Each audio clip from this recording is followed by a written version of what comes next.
Train चल चुकी थी और उसके हाथ में अभी भी अपनी माँ का जूता था।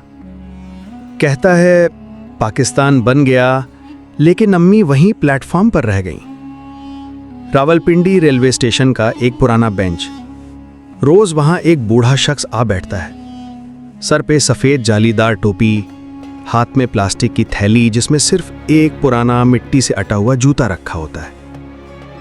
लोग कहते हैं ये पागल है, खुद से बातें करता है, कुछ गुनगुनाता है, कुछ रोता है, मगर रोज आता है उसी वक्त जब 12:47 होते हैं।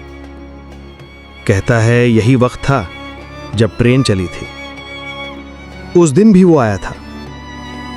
एक डॉक्यूमेंट्री टीम वहां शूट कर रही थी, पार्टीशन सर्वाइवर्स के नाम से। कैमरामैन ने इसे देखा, माइक उसके करीब किया। एक लड़की ने नरमी से पूछा, बाबा जी आप यहां रोज आते हैं?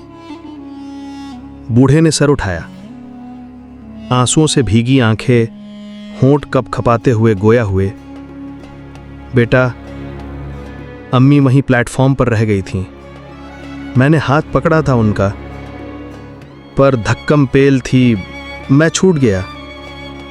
ट्रेन में सवार हो गया, पर वो बस चलती ट्रेन के साथ भागती रहीं। वो खामोश हो गया।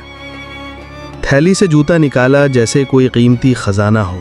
ये अम्मी का जूता है, बस ये बचा था उस दिन। सारी टीम खामोश हो गई। किसी को यकीन नहीं आया कि ये महज वहम नहीं, कोई पागलपन नहीं है। सीनियर मुहक्किक ने उस जूते की तस्वीर ली, कुछ पुराने रिकॉर्ड्स निकलवाए, तस्वीर खंगाली, और हैरत की बात, एक पुरानी तस्वीर में वही औरत थी, ट्रेन से गिरने के बाद लाशों में मिली थी, और उसके पाँव में यही जूता था। एक जूता गायब था, दूसरा तस्वीर में मौजूद। वही बूढ़ा बच्चा था जिसकी माँ ट्रेन के साथ भागती रह गई थी। असल मुसाफिर था वो। 1947 से आज तक एक ही प्लेटफॉर्म पर इंतजार करता रहा। वो लड़की जो इंटरव्यू ले रही थी, जूते को एक फ्रेम में रखकर उसे पेश करती है, बाबा जी ये याद अब सिर्फ आपकी नहीं, इस कौम की है। बूढ़े ने आंखें बंद कर लीं, हल्की सी मुस्कुराहट चेहरे पर थी। कहा, पाकिस्तान बन गया बेटा, अम्मी अब मिली हैं मुझे। और उस दिन के बाद वो प्लेटफॉर्म खाली हो गया। बस एक फ्रेम टंगा है बेंच के पास, जिसमें मिट्टी से अटा पुराना जूता रखा है और नीचे लिखा है, कुर्बानियों का वतन कभी भूलना मत।